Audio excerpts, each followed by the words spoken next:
مرحبا بكم الإخوان والأخوات مجددا في تعاونية أهل ورر لتربية الأرانب وإنتاج الأرزولة. وإن شاء الله احنا رانا الإشارة ومعكم دائما على تواصل. اللي بغى يعني السلالة ديالو الفيوم إن شاء الله في العمر ديال 21 يوم حتى للشهر رانا الإشارة. واللي بغى بيض مخصب رانا الإشارة كما كنقولوا. والفقاصات حتى هما يعني في جميع الفئات يعني السعة ديال البيض راه يعني عندنا الخبير اللي كيوجدوهم ان شاء الله. كاين اللي بغا كيعطي فيها افونس كضمانه انه باش نوجدوا ليه ان شاء الله الفقاصه ديالو. وحنا راه الاشاره ان شاء الله. اللهم بارك. هذه واحد القطيع فهذا في التعاونيه ديال اهل وراره.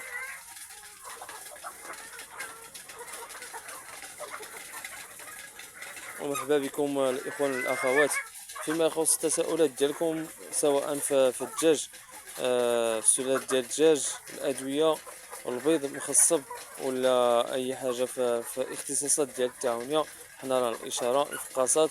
وكذلك يعني سلاله الارانب حنا راه الاشاره ان شاء الله. ومرحبا بكم وشكرا على حسن المشاهده ديالكم. وحنا كما كنقولوا راه ما كنبخلوش على التساؤلات ديالكم. معكم مجددا تعاونيه اهل وراره.